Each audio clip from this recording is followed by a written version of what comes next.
ஜமீன்தார் ஒருத்தர் இருந்தாரு. அவரு ரொம்ப நல்லவரு. அவருக்கு தானம் செய்யற குணம். பூபதி வீட்டுல நிறைய வேலைக்காரங்க வேலை செஞ்சுக்கிட்டு இருந்தாங்க. அவங்க எல்லாருலயும் முக்கியமான ஆளு கிரி. கிரி தாத்தா முத்தாத்தா காலத்துல இருந்து பூபதியோட வீட்டுல தான் வேலை பார்த்துக்கிட்டு இருக்கிறான். அப்புறம் பூபதிக்கு கிரி மேல ரொம்ப அபிமானம். கிரிக்கும் பூபதி மேல நிறைய மரியாதை. இவன் பேரரசு இல்லாதவன். ஆனாலும் கிரிக்கு கொஞ்சம் அறிவு கம்மி. அதனாலேயே அவன் நிறைய விஷயத்துல நஷ்டத்தை சந்திச்சுக்கிட்டு இருந்தான். கிரிக்கு ஒரு காது சரியாவே கேட்காது. ஒரு நாள் ஜமீன்தாரோட வீட்டுக்கு வேலைக்கு வந்தான் கிரி. வந்துட்டியா கிரி? உன் முதலாளி அம்மா ஏதோ வேலை சொல்லணுமாமா, அது என்னன்னு போய் கேளு. சரிங்க ஜமீன்தார் ஐயா. என்னடா கிரி, இன்னைக்கு நீ இவ்வளவு தாமதமா வர? வீட்ல 1000 வேலை இருக்கு. முதல்ல சமைக்கிறதுக்கு உப்பு தீந்து போயிடுச்சு. சீக்கிரமா போய் உப்பு வாங்கிட்டு வா. கிரிக்கு உப்புன்னு சொன்னது அவன் காதுல பருப்புன்னு கேட்டுச்சு. ஒரு நிமிஷத்துல வாங்கிட்டு வரேம்மா. அம்மா, நீங்க சமையல் ஆரம்பிங்க அப்படின்னு சொல்லி அங்க இருந்து கடைக்கு போனான். அந்த கடையில இருந்த ஆளுகிட்ட, இங்க பாருங்க கடைக்காரரு, 1 கிலோ பருப்பு கொடுங்க. டேய் கிரி, ஒழுங்காதான் கேட்டுட்டு வந்தியா? உங்க அம்மா சொல்லி அனுப்புனது பருப்பு தானா? ஏன், எனக்கு என்ன காது கேட்காதா என்ன? நான் ஒழுங்கா தான் கேட்டுட்டு வந்திருக்கேன். அம்மா வாங்க சொன்னது பருப்பு தான். சீக்கிரமா கொடுங்க. ஒரு தடவை உங்க அம்மா பருப்பு வேணும்னு கேட்டப்போ நீ உப்பு தானே வேணும்னு கேட்ட. ரொம்ப பெரிய புத்திசாலியாச்சே, அதான் ஒரு தடவைக்கு 2 தடவை கேட்டேன். சரி இந்தா. அம்மா, அம்மா இந்தாங்க, நீங்க கேட்ட பருப்பு வாங்கிட்டு வந்திருக்கேன். ஐயோ ஐயோ, நான் உன்கிட்ட உப்பு வாங்கிட்டு வர சொன்னேன். ஆனா நீ என்னன்னா பருப்பு வாங்கிட்டு வந்து என் கையில கொடுக்குற? நான் சொன்னது உனக்கு புரியலனா இன்னொரு முறை கேட்டிருக்கலாம்ல. நீ இப்படியா செய்வ? இந்த வேலையை விட்டே உன்னை தூக்கிடலான்னு பார்த்தா நீ அப்பாவியா வேற இருக்க. எங்களையே நம்பிக்கிட்டு இருக்க. அதுக்குதான் நாங்க பொறுத்துக்கிட்டு இருக்கோம். போய் உங்க ஐயா என்ன வேலை சொல்றாரோ அதை ஒழுங்கா செய். உடனே கிரி பூபதி கிட்ட போய் பூபதி பக்கத்துல நின்னுக்கிட்டு இருந்தான். டேய் கிரி, வயலுக்கு போய் தண்ணி பாய்ச்ச சொன்னேனே, பாய்ச்சிட்டியா? என்னங்க ஐயா சொன்னீங்க? இவனுக்கு காது சரியா கேட்காது இல்ல. நேத்து நம்ம வயலுக்கு தண்ணி பாய்ச்ச சொன்னேனே, பாய்ச்சிட்டியா?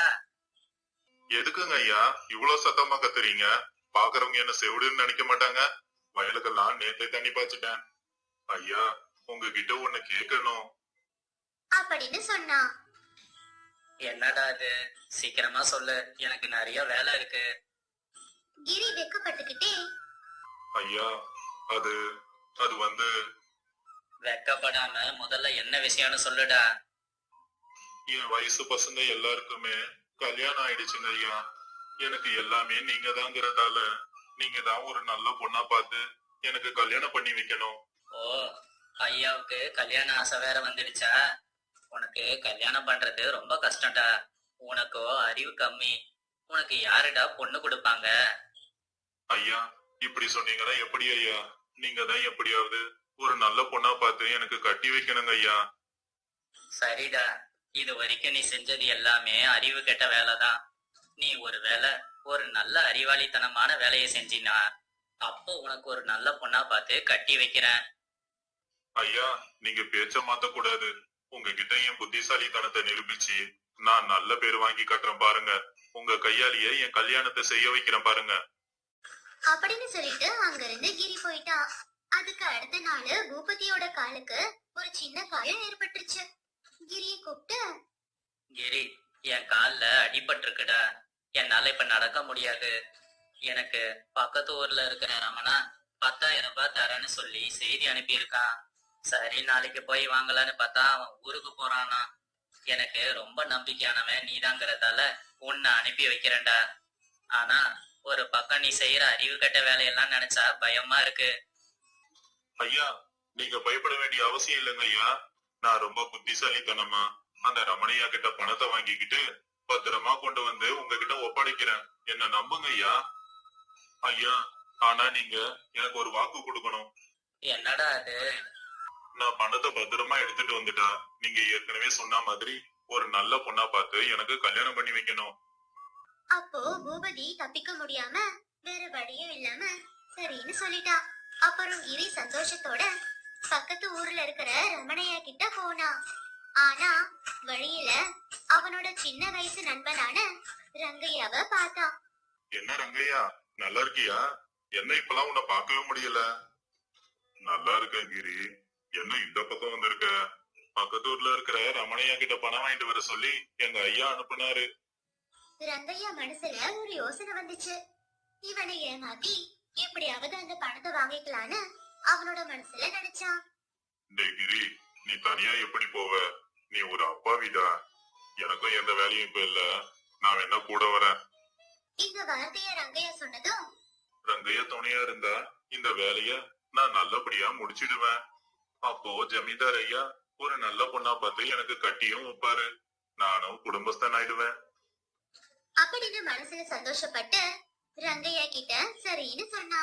ரங்கையா கிரி ரொம்ப தூரம் பயணம் செஞ்சு பக்கத்து ஊர்ல இருந்த ரமணையாவை சந்திச்சாங்க. ரமணையா 10,000 ரூபாவை கிரி கையில கொடுத்துட்டு ஜாக்கிரதை அப்படின்னு சொன்னாரு. கிரி போயிட்டு வரேன்னு சொல்லிட்டு ஜமீன்தார் கிட்ட கிளம்பி போனா. கொஞ்ச தூரம் போன உடனே நல்ல மழை பெய்ய ஆரம்பிச்சிருச்சு. ஐயோ கிரி, என்னடா திடீர்னு மழை பெய்யுது? அதுதான் எனக்கும் புரியல ரங்கையா.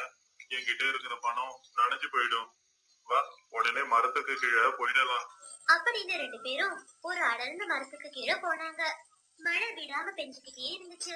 அவங்க 2 பேருக்கும் பயங்கரமா குளிர ஆரம்பிச்சிருச்சு.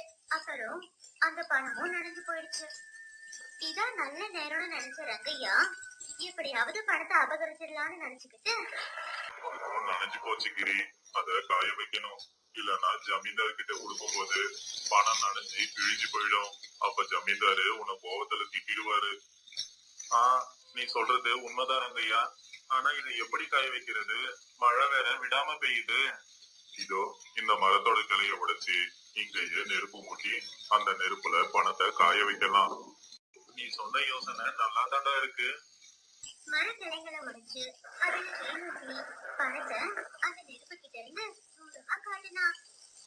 இப்படி தூரத்துல இருந்து இந்த பணத்தை நெருப்புல காட்டிட்டு இருந்தா எப்படிடா காயும்? ஒண்ணு பண்ணலாம். எரியிற விறகோட நுனியில இந்த பணக்கட்டை வச்சிடலாம், உடனே காஞ்சிடும் அப்படின்னு கிரி சொன்னா. அந்த வார்த்தையை கேட்டு ரங்கையா மனசுல டேய் பைத்தியக்காரா, அப்படி வச்சா பணமும் சேர்ந்து எரிஞ்சு போயிடுமேடா. சரி கிரி, உன் யோசனை நல்லாதான் இருக்கு. உன் அளவுக்கு புத்திசாலி எங்கேயே இருக்க மாட்டாங்க. கிரி சொன்ன மாதிரியே அந்த கட்டைங்க கிட்ட பணத்தை வச்சான். ஐயோ கிரி, நீ ரொம்ப சோர்வாயிட்ட. கொஞ்சம் படுத்து ஓய்வெடு. இந்த பணக்கட்டை நான் பாத்துக்கிறேன். நீ ரொம்ப நல்லவன் ரங்கையா.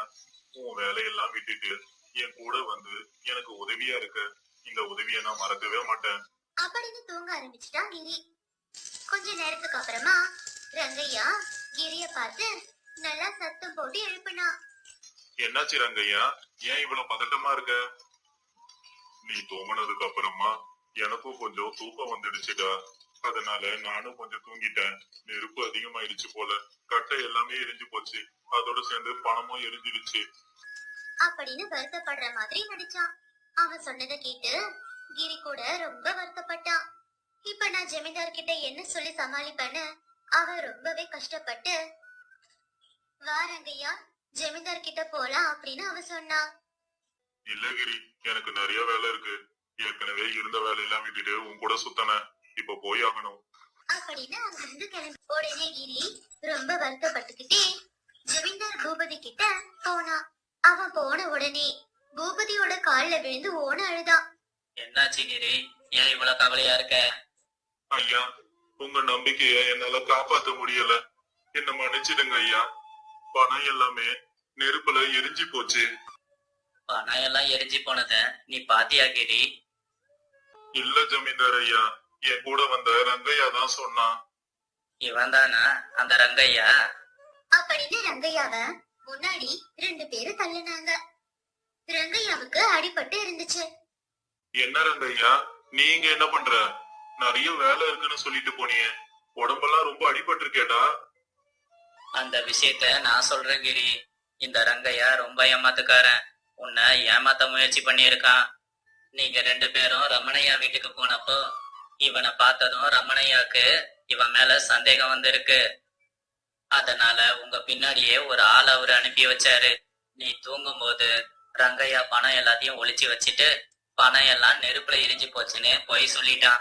இதை எல்லாத்தையும் பார்த்துக்கிட்டு இருந்த ரமணையாவோட ஆளு வேகமா என்கிட்ட வந்து எல்லாத்தையும் சொல்லிட்டான்.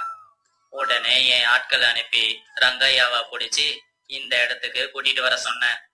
என்ன ரங்கையா, என்னையே ஏமாத்த பாத்தியா? இதுல ரங்கையாவோட தப்பு எவ்வளவு இருக்கோ அவ்வளவும் தப்பும் இருக்கு. உன்னுடைய அறிவு கட்ட தனத்தாலதான் நீ இவன்கிட்ட இவ்வளவு சுலபமா ஏமாந்து போயிட்ட. ஆனா ரமணையாவுக்கு இவன் மேல சந்தேகம் வந்ததாலதான் இந்த பணம் நமக்கு திரும்ப கிடைச்சிருக்கு. இனியாவது அறிவு கட்ட வேலை பார்க்காம அறிவா பொழைச்சிக்கோ.